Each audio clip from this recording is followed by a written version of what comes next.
all that to introduce Connie. I told her this was it a year ago? I said, next time you're up here, please come and share, because you, church, you prayed for her. You prayed for her. Remember, she was the nurse who had to take a shot, and bad things came from the shot. She's going to come and share that right now. Come on, Connie. God bless you. And you can rejoice in your prayers being answered too, as a part of the prayers that were offered up for Connie. And by the way, this is Kay's niece. Her mom was Joy. Joy is no longer with us. There's joy in heaven because she's in heaven now. But we love you. And she's got the same smile and the same joy her mom had. Okay. They often said we were twins. You all hear me okay?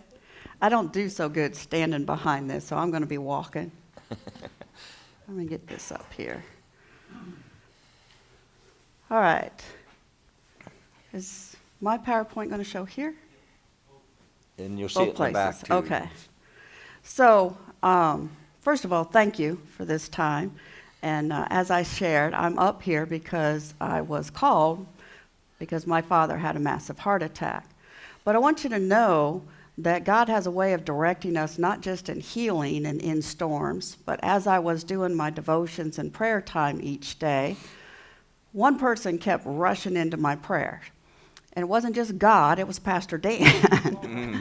So God has a way of saying, okay, you're up here, yes, you're dealing with a lot, but you need to reach out to Pastor Dan. So I took it as, I have been saying and saying and saying I was going to come and do my testimony. I had put together this PowerPoint. I've been to several churches, my own several times. I've gone through this as a way to bring glory to God, as a way to show everyone that no matter what your storm is that you're going through, God's hand can be seen in that. Amen. And that's what I'm hoping you will get out of this today. This is but one opportunity that God's hand was seen in my life, and we have been blessed for it. So let's start off with the fact that it started November 19th. I was working full-time as a nursing faculty member, nursing instructor. I was working part-time at a hospital on the weekends and nights. And then, of course, I had family life that fit in there somewhere. So essentially, I come from a very long line of workaholics. And, Kay's family, my dad's family, all farmers in the background. So workaholics, that's what we do. And I was no different until that day. So it was Thanksgiving. I had all my grandkids. We went roller skating the night before. We went bowling the next day, and I had a little bit of a cold. And this was approximately a week and a half after I had gotten yet another flu vaccine that was mandated because I work in healthcare. We have no choice about vaccines, or at least we didn't back then. As a result, it was a busy weekend. We're getting ready for Thanksgiving, having lots of fun. And I just wasn't myself. So it started out with around 11 o'clock, the day after we went bowling, I was a little short of breath. Then I took a nap and said, well, I just need to allow myself to recover. Right about 10:30 at night, that nap lasted into the night, I spiked a fever. And I woke up because I had to go to the bathroom. But when I went to wake up, I could not stand. My legs would not respond to what my mind was telling it to do. And I yelled for my husband, and he comes up and attempts to get me to the bathroom, but it was a mess. It was as if I had had a stroke. I could not move my whole body. The coordination just wasn't there. And of course, I was a little delusional with a fever of 105, just a little. Needless to say, he called the ambulance. They showed up about 5:30, and you'll see why this timeline is important in a moment. Get me to the hospital, and I have a lot of allergies. So what I was experiencing, besides not being able to coordinate movement, was tingling in my fingertips, tingling in my feet. My lips were tingling, so I thought somewhere along the line I got a hold of something I was allergic to, and I was having an allergic reaction. Until my legs started losing feeling. So people were touching my legs and I couldn't feel it. Then I got a little scared.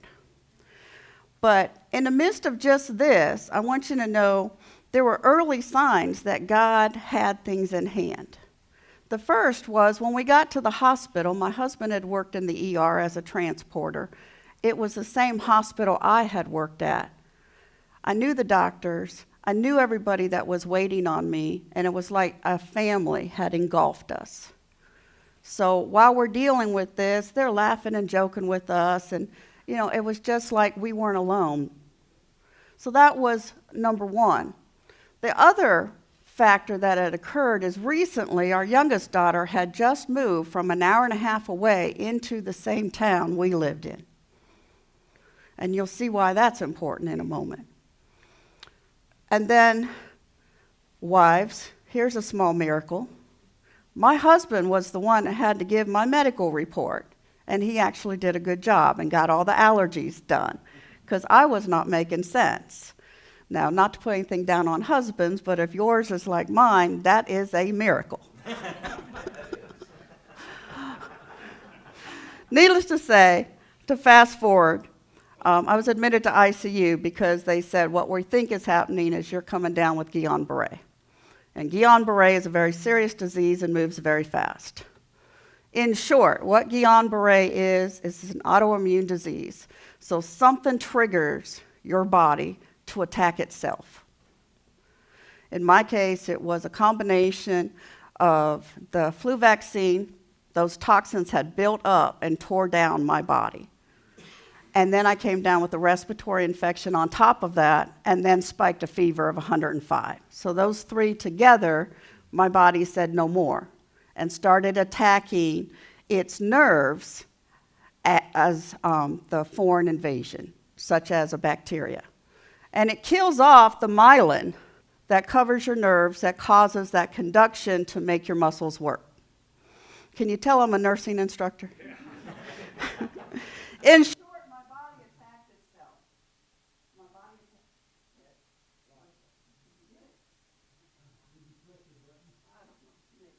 Yes, I did. I'm not really Italian, but my hands do fly around a bit. All right, so this is what was going through our head, in my head.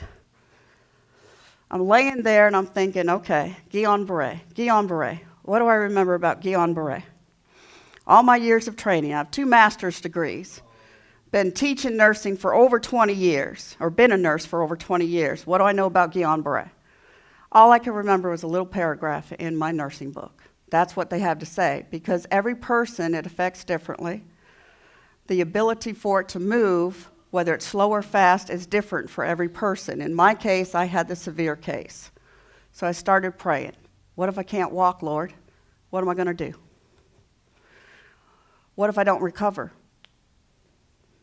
What's going to happen to our family income, the way we live our life? What will I do if I need to go on a ventilator?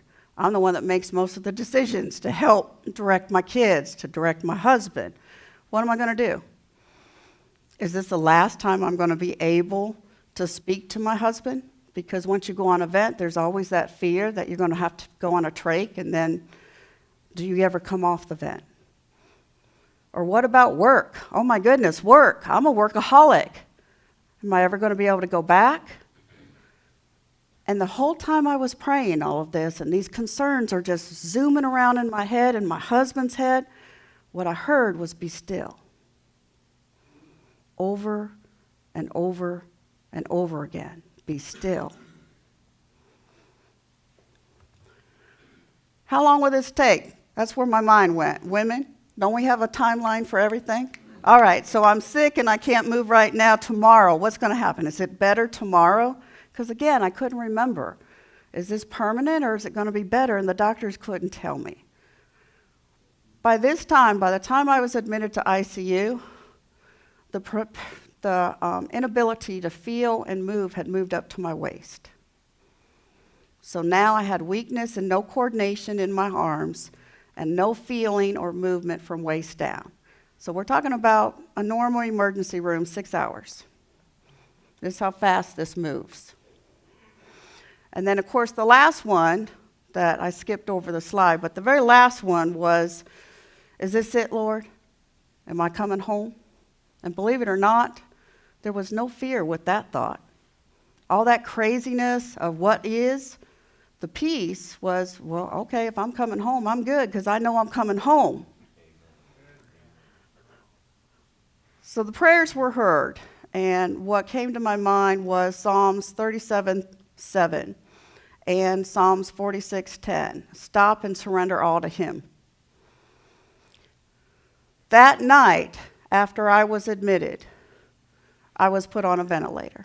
It had moved up to my lungs, which we knew it would. They had told me. They keep doing this test and say, can you blow out as hard as you can? And by then, I couldn't move my arms either. So we're talking, I was admitted to ICU somewhere around 6, 7 o'clock at night. About 1 o'clock in the morning, they woke me up, said, we're going to have to intubate you because my lungs had gotten so weak. They knew if they didn't intubate me then, I wouldn't be able to breathe, and I would die from respiratory failure. So they called my husband up and said, look, you need to talk to your wife because we're going to intubate her. Don't know what's going to happen from here. Talking to my husband, and I'm like, I love you, all the normal stuff, take care of the kids. And then I said, don't you let me lay up in that hospital bed with messy hair or drool coming out of my mouth. Because that's the kind of wife I am. And he didn't. He took good care of me. Once they intubated me, I had to be life-flighted to Charleston because the hospital I was at was good, but they're like, this is the unknown.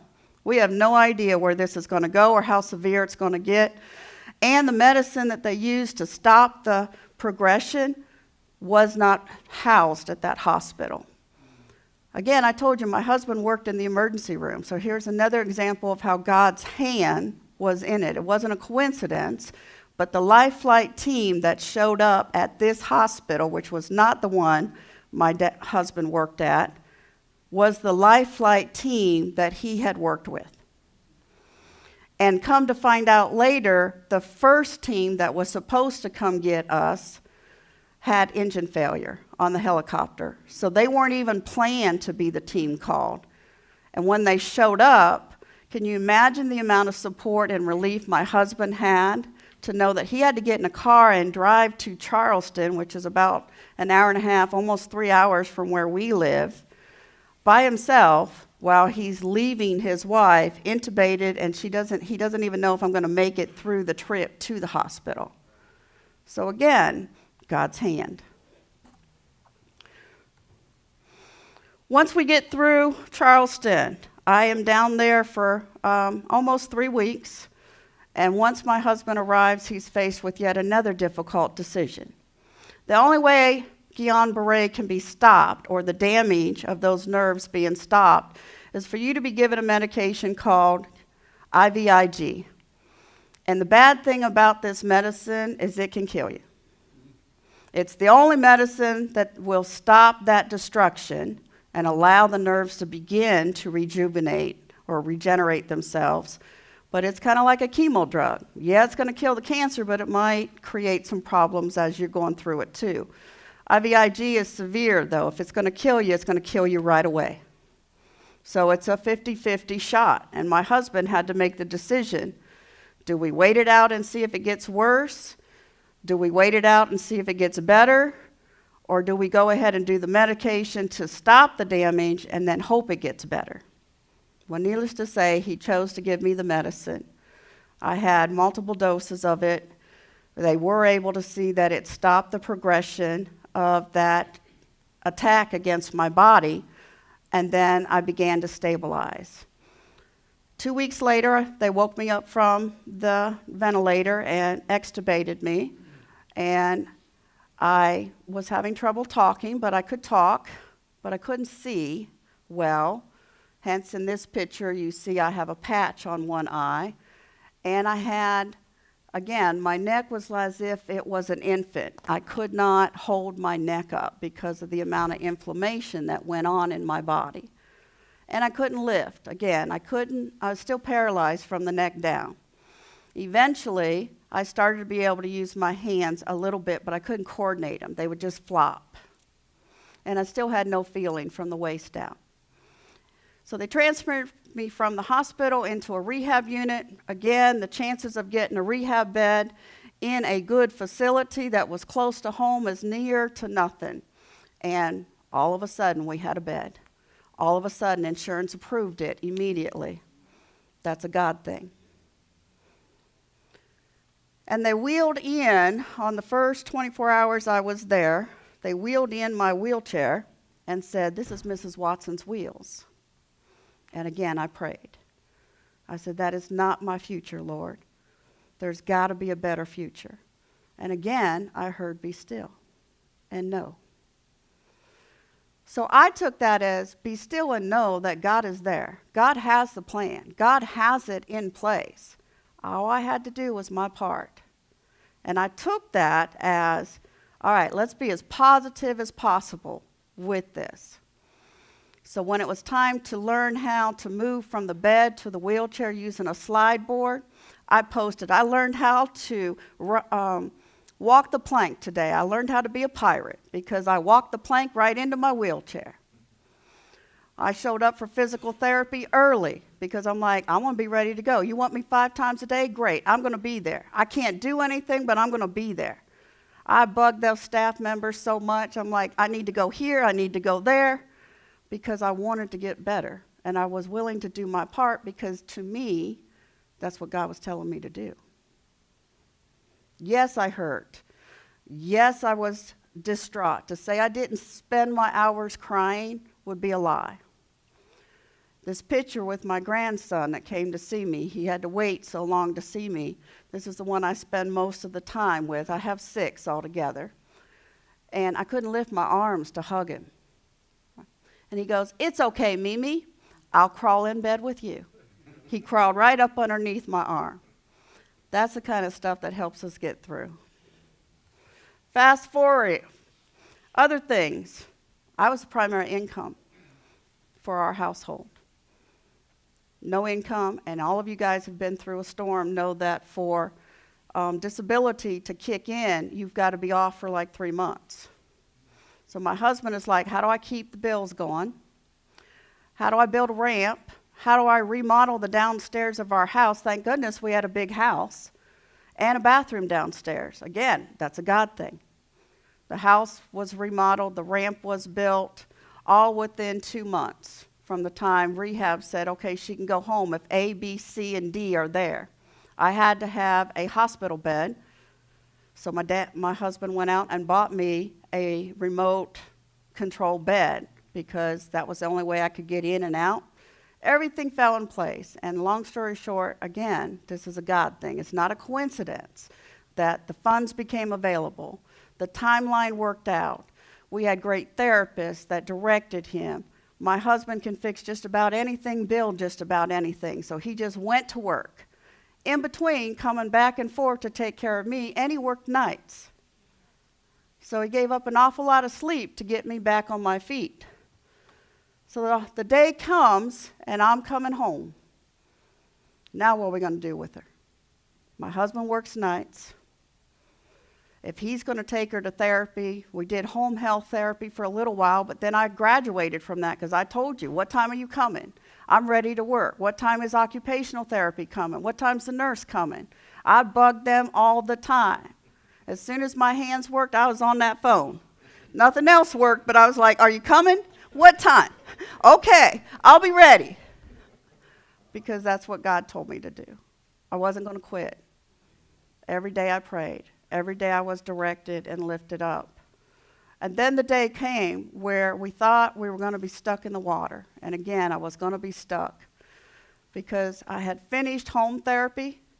And they're like, now you need outpatient therapy. So you need to go and do your therapy every day in order for the muscles to get better. Mind you, I still had no feeling from the waist down, but I could move my hands and I could coordinate, and I still had trouble holding my neck up. My husband worked nights. For him to take me to the amount of therapy I needed, he would have given up and had to have gone on 3 hours of sleep. But guess what? I got a phone call from my Aunt Kay that day. Same day we were making these decisions. And she goes, I just wanted to call you and tell I love you. And by the way, I'm officially retired. And is there anything you guys need? I'll be happy to do it for you. I said, Aunt Kay, what we need is for a person to be here. I have no way to get to physical therapy. Colin would have to give up his sleep to get me there. She said, okay, I'm coming. Not only did she come at a drop of a hat and the circumstances for her to come lined up, but she stayed 55 days with me, put me in and out of bed, helped me in the shower, took me to the Y, and you can see on these pictures, she took me to the Y, and we would play racquetball. I don't think it's going to let me blow it up here. We would play racquetball. Let me see. Well, you can see. She'd stand outside therapy, outpatient therapy, and when I was having a tough day working the bike or working my muscles, and you could see the pain on my face, she'd stand outside the window with my grandson making funny faces. She'd take me to the water. The water was my salvation. In the water, I could move. I couldn't feel that I was moving, but my body would let me move. She put me in the water. She'd help me get dressed. 55 days of that, until in outpatient therapy, they finally stood me up and said, you're going to start walking. And I said, but I can't feel. Thank you. I'm sorry. How am I going to walk? They said, there's something called muscle memory. So we're going to stand you up, and you're going to use your hips, and you're going to throw a hip forward, and your legs are going to follow. I said, yeah. You think? Because I can't feel. I mean, you talk about stepping out on faith.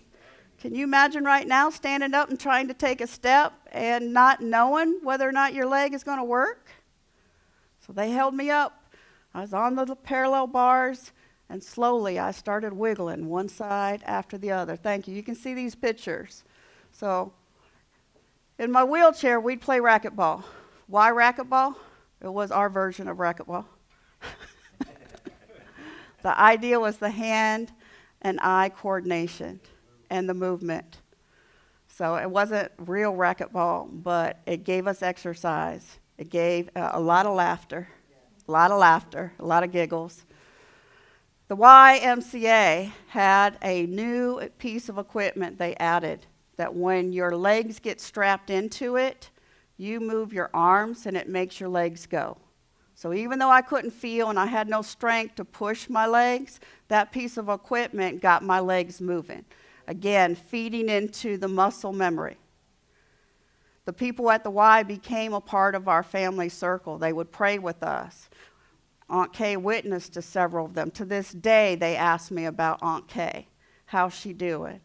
The people at the physical therapy ask me all the time about her. I don't have to go anymore, but you see the blessing and the people that God put in place and the timing of it. Eventually, we got to the point where Aunt Kay said, you know what? I love you and you're doing great, but I need to go home. I miss my family. I miss my life. And I'm thinking, oh, goodness.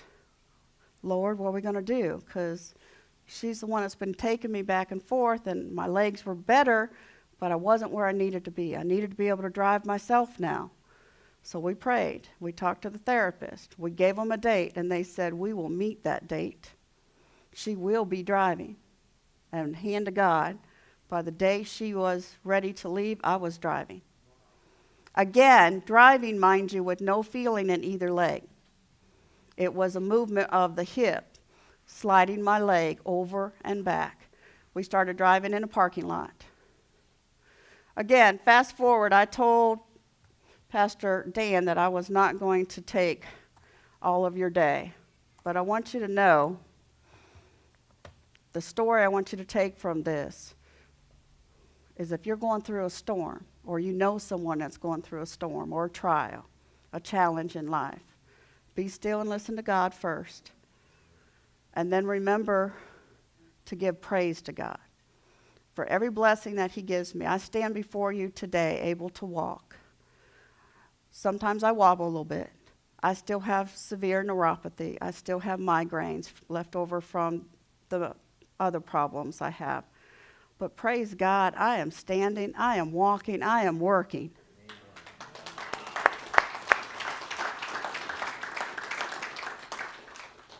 That's it. Can you do one more thing, Connie? Yes. Can you share just a little bit about how you met your husband?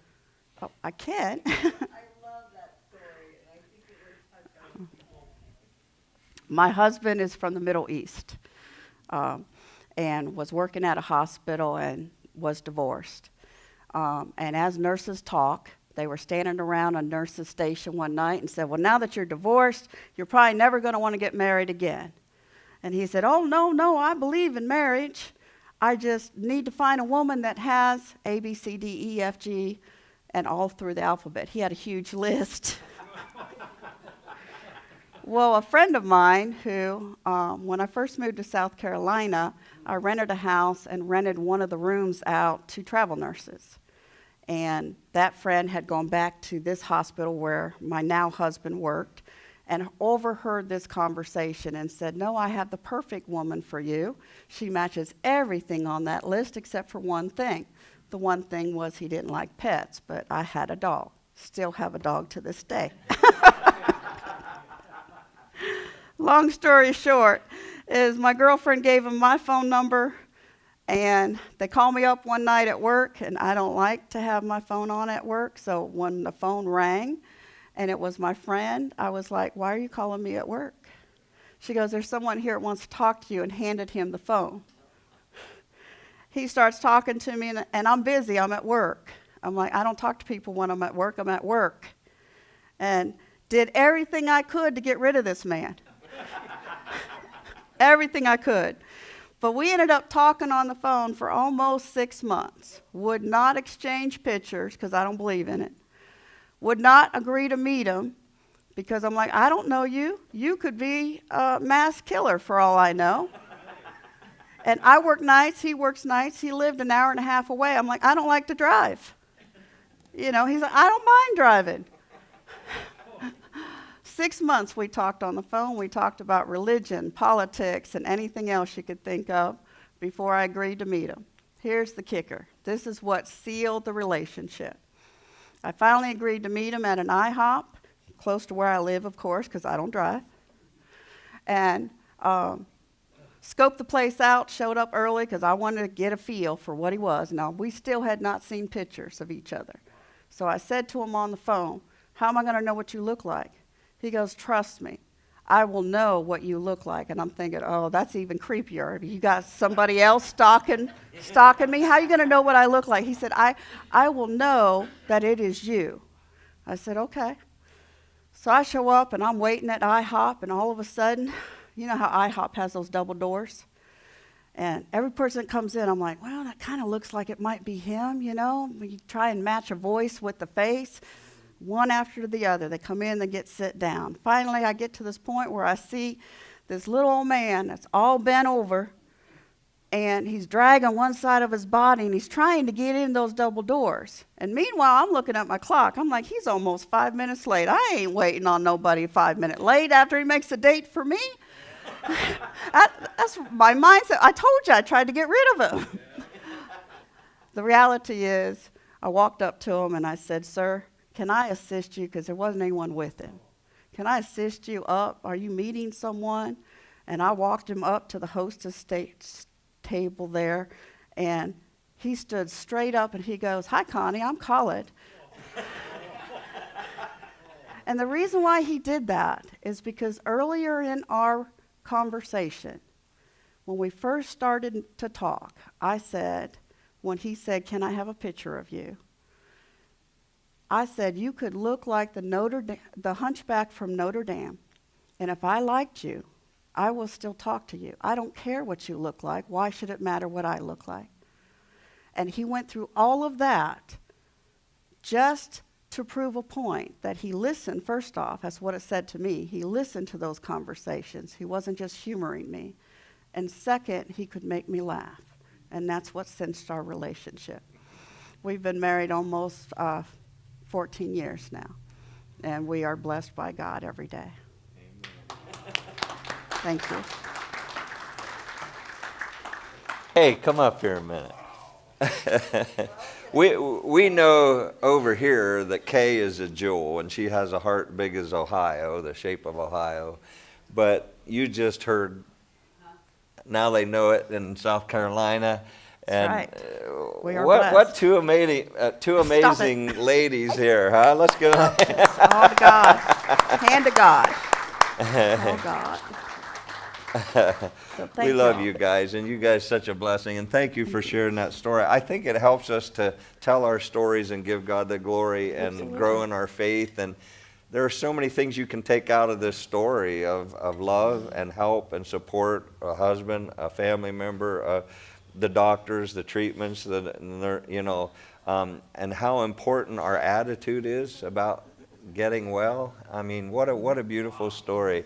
Yeah. And we remember when Kay went off, remember she stood up in church, said, I'm going over to help Connie, and we all prayed for her, and that was intimidating, and it wasn't it? worked. And it worked. That's right. So- I told the therapist, I said, I'm always in tears every day with her. Because I've seen the miracles that God has placed in her life and my life to see that. Yeah. And I said, I'm leaving in 55 days. I can't leave her like this. Yeah. I said, are you going to be able to get her walking and driving?